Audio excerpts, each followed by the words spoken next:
Hello everyone, welcome to another entry in the Hand That Feeds HQ's Review Advent Calendar 2021. Today I am reviewing Solids' Romeo song suggested by Brenchi or Branky on Twitter. Really sorry if I messed up the pronunciation of your name. So let's talk a bit about this song prior to starting this review. This is a song that was released in 2015, which is to say a couple of years ago, and the group has actually changed their sound dramatically in the last couple of years, and on the vocal end they sound completely different from when they sang this song for the very first time. So you're going to listen to Solids in their debut year. It's really different, but I hope you guys enjoy it. Let's kick off this review. That piano, jazzy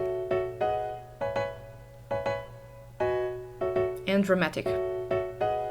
鳥かごみたいな高い塀に囲まれて夜空に浮かんだ憧れに目をやった流れる明かり聞こえない小さな吐息胸の空白に舞い降りた真実を不意にして Interesting there.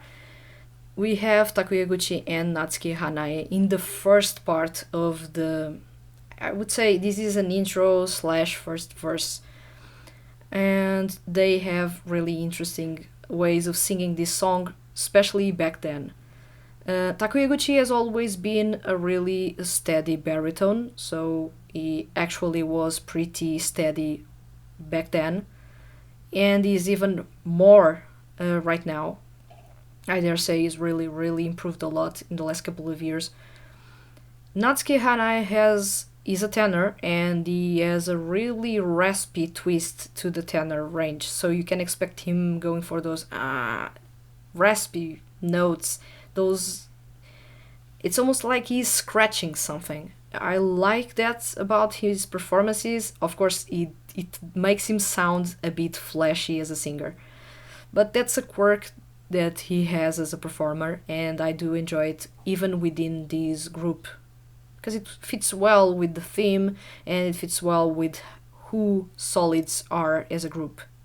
So you have that first part, piano only and vocals. And now the song will of course change dynamics, because John Sun, the composer, is going to actually branch a bit out the sound and introduce a couple of other elements that will complement the other baritone and tenor that will join in. Beautiful notes there. In crescendo, which is really beautiful to add to a song. Then, if you paid closer attention to the vocals, ad-libbing is Soma Saito.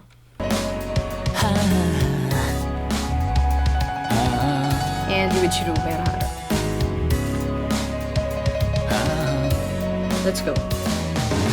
すれ違うはずの足音が時を割いてノイズに混ざった視線に気がついた赤く染み込んだ呪われた理性でさえも交わし On your right side of your headphones or your monitors, you will notice that a piano melody goes, and that melody is looping, but the interesting part is that it is an arpeggio and it is in crescendo and it fades away. Then it makes its return. Of course it is looping because that melody was played up until that point, and then it is looping, of course. But that's really interesting. That's an arpeggio in crescendo with a fade away. Interesting detail, beautiful detail to the song, because you have on the other side a simple beat from the live drums. You have a really robust, punchy bass line and honeyed vocals, because this song needs honeyed vocals. This is a dramatic song, but you need to have a little bit of gentleness in the verses because the song will really explode in the chorus. したサインに抗えなくなって人混みから影を潜め互いの手で声を奪う乾くほどに汗を流してみたね The guitars to add that accent intention, the strings, and then it goes loud. Let's go.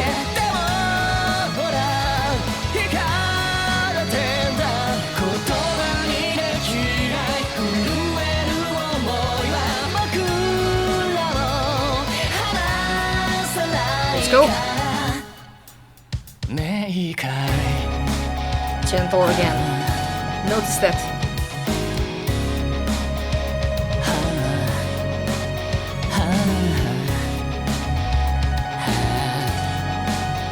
Amazing. The piano work in this song is amazing. So you notice that the song in the first verse didn't have strings and the drums were pretty much simple. And those elements were introduced in the chorus. And those carry over from the chorus to the second verse. So now you not only have that arpeggio crescendo with a fadeaway going on in your right headphone, but you now have a really bassy beat going on in your left, and you have strings in the back in your right. That's really interesting. Once again, you have a song that has a duality in it.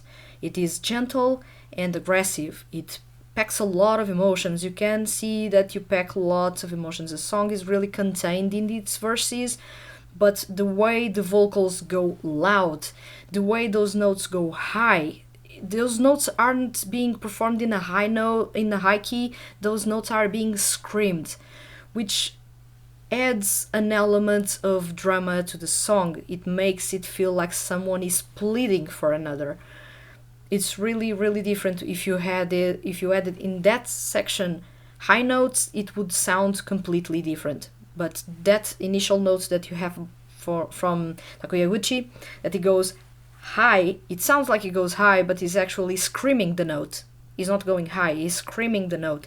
He's making those pent-up emotions pour over, basically, and submerge the chorus in that, I wouldn't say darkness, but it's almost like it is darkness with lament and longing for someone. Of course, this is Romeo, and you can loosely say that it takes inspiration from that play by Shakespeare, but you have this approach that is really dramatic, really gentle, and really raw at the same time, and you can notice that from the way John San composed the song, with the verses being quieter and more melodic, giving a place for the vocals to actually be gentle, be caring to the listener. And then you raise the tension, and the chorus is the climax of the story. It is the pouring of those emotions. It is to make you react in return. It's not necessarily a call and response per se, but it makes you feel something. And the way it is being performed by a group that back then wasn't as consistent as they are right now. They were barely anything close to consistent back then. They were good, but they really hadn't gelled back then. They didn't have that chemistry that they now have. So they didn't sound as unified or as in harmony as they sound right now. And still, this song made a big impression. I believe these songs performed right now by the group, how they are right now, with their skills improved, this song would be massive. Really.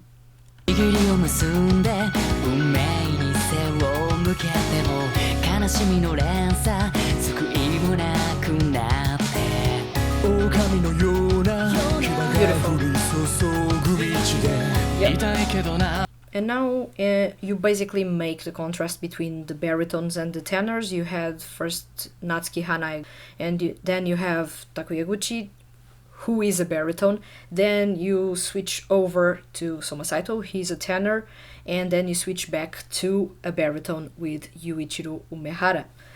This back and forth between tones adds that layer of, it's almost like a conversation. It's almost like you're really making the story come to life within the lyrics of the song, with a call and response between the performers. The tenors are representing one of the parts of the story, and the baritones are representing the other, and this contrast works pretty well. Once again, it's worth mentioning that Natsuki Hanai, although he is a tenor, he actually has a really smooth mid-tone that has a bit of a raspy twist. He does use that pretty often when Solids' songs are a bit on the slow pace or a bit more melodic. It works really well with their overall style. At the same time, you have Yuichiro Umehara, that back then, when this song was recorded, wasn't that big or that good of a singer. Now he really is really good as a singer, and I thoroughly recommend you to check the recent songs that Solids have released, because he's really grown a lot as a singer. But back then he was not that confident in his singing skill, so you could tell when he was performing that he wasn't going full on or full blast in his skills, because he didn't know what were his limits as a singer, which was the most comfortable voice tone in which to perform, how to perform, which singing skills to use. Do I have those to begin with? So you can tell that he wasn't really confident in his performance.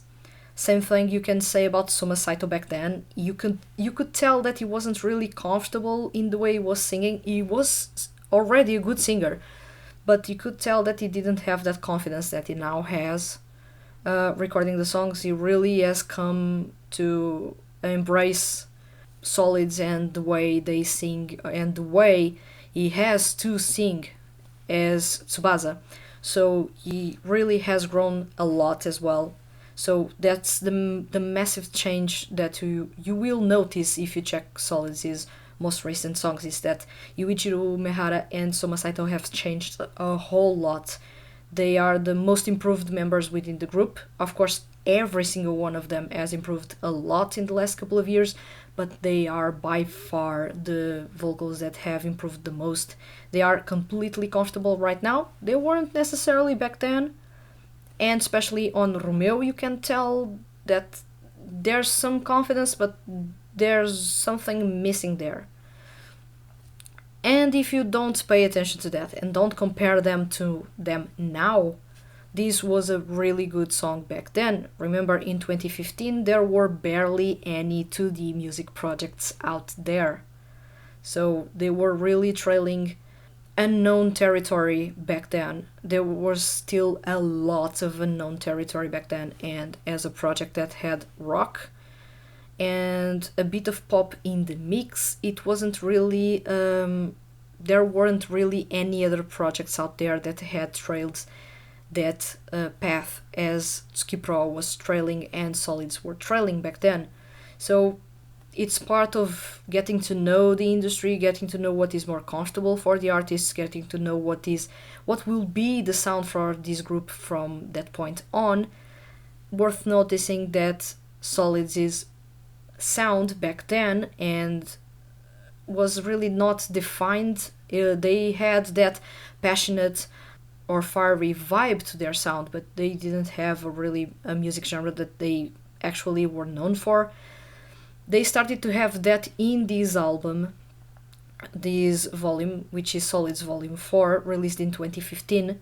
From this point on, the group started to be consistent, which is a really good addition to this topic, is that this was a turning point for the group, and what a turning point it was. Now back to the song. なんかそれもありだなって傷だらけの街を二人ずっとさまよってても罪を拭う術はどこにもないね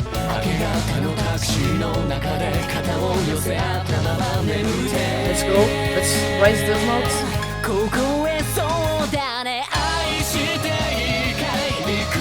And the piano goes crazy on those 4 and 5 notes.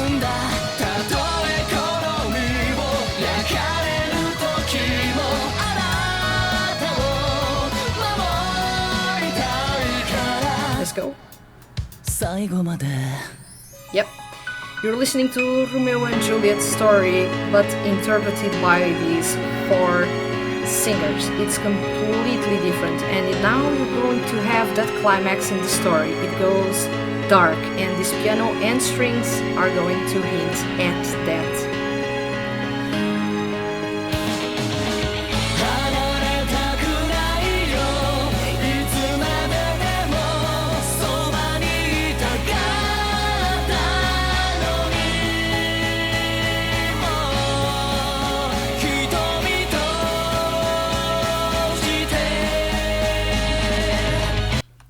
This is a slow crescendo in the vocals, and you notice that they started low, they are raising the tone, and they are going to reach that climax. It's going to be a high note by, I don't recall, is it Soma Saito or Natsuki Hanai? I believe Soma Saito. Let's check, because this part will culminate in a high note, and this will really be a high note, not a screamed note. That's really different, because one requires skill and the other doesn't. It's really also there's another difference there, because that's stylistically something that you may want to have in a song, screaming or having high notes. Depends on what you want to share or showcase within the song, and what the song needs in that specific point to actually leave a mark. Let's go. The tenors are going to rise those notes. Let's go. Let's go.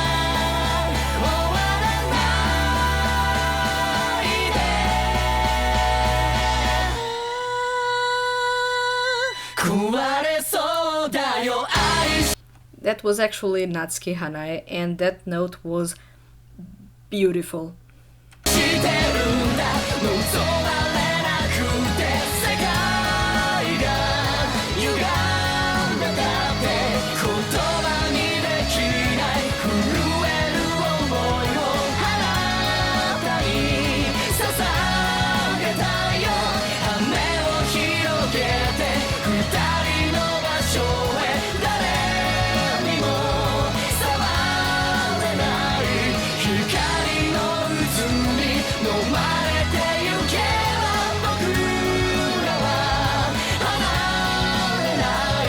Let's go gentle again.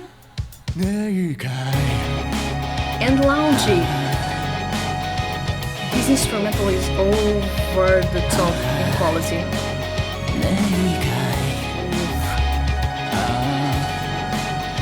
They are lowering those notes. And now you have that loungy vibe, the end of the story, that drama, that tragic touch is no longer there. This song is really, really good. A gem, completely underrated, but so good.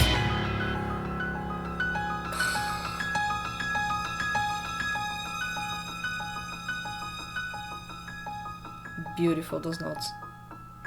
That was the main melody that was going on in your right headphone, that crescendo arpeggio with the fade.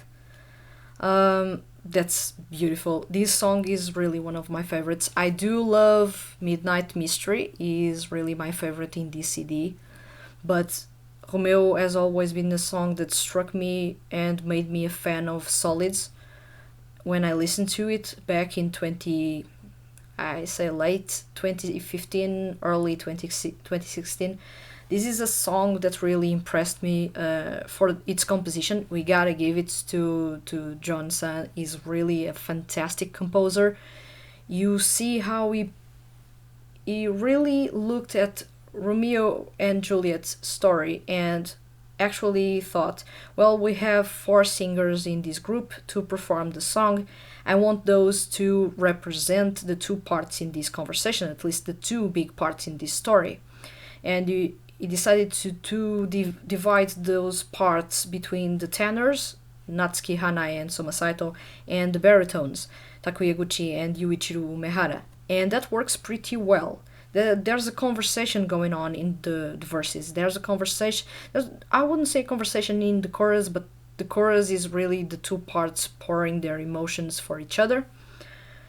Then the instrumental itself, you don't need even to pay attention to the lyrics. The instrumental itself covers that conflict, covers that duality, that conflict of emotions, that danger and that longing.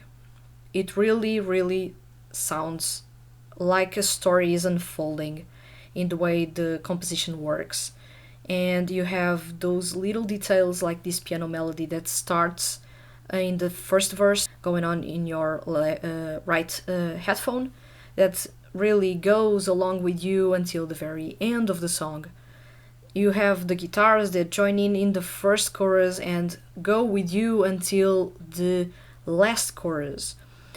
And you have those little details in the composition, from the way the verses are really slow and melodic, really with a loungy touch, and how explosive and raw the chorus sounds. Then you have the little details on the vocal end, asking or demanding or requesting of the seiyuu to actually perform using a quieter and a smoother set of mid tones, or really low tones if they can, in the verses to make the song sound gentle and caring. And then you have the interesting choice for a screamed note in the chorus instead of a high note. A high note would add, I would say, a bit of gentleness to the chorus, and in a song like this you don't want gentleness, you want rawness, you want to feel those emotions underneath your skin. The good way to achieve that is to have one of the performers scream one of those notes as if they are screaming for help, and that's really something that leaves an impact. And of course, the way you have that slow crescendo in the bridge leading to the last chorus is really masterful, because up until then no one knew exactly how good of a singer any of the members in this group were. But this song actually showed, yeah, they are pretty good singers and they can harmonize and really do tricky stuff like a crescendo with a high note performed in head voice, like Hannah did in that part. So that's really, really, really good. And if there is an underrated song within Solid Z's repertoire, it is Romeo. I believe not many people actually pay attention to the songs by any of the Tsuki Pro groups, at least internationally. It's a pity because the quality is there. You have awesome composers like John San that is composing the songs for Solids, Growth and Soara. You have Hama Takeshi that is composing the songs for Quell and even outside of the Tsuki Pro franchise for Lolodi. You have a lot of quality within Tsuki Pro and its neighboring or associated acts within other projects, but also within that franchise. So you have lots of quality here. You have a beautiful song that explores a story that we all know by now, but it's a refreshing take within a group that has four people with completely contrasting singing tones that were still trying to figure out how to work together, and they were working pretty well together in this song. This was the song that set them on a journey that is really impressive up until now, and hopefully in years to come, because Solids has turned into one of the most consistent and exciting groups within 2D music. And Romeo is a fantastic example. It was the very first step towards the sound that they now have. It was a goodbye to the earlier sound that they had that not many people enjoy, and it really showcases what is a good composition and a composer that has the imagination to actually craft a beautiful song out of such a complex work and make it really beautiful and impactful. So that's my impressions on Solid Z's Romeo. It's a song that was released in 2015. Thank you very much for joining me for another analysis, and I'll see you soon.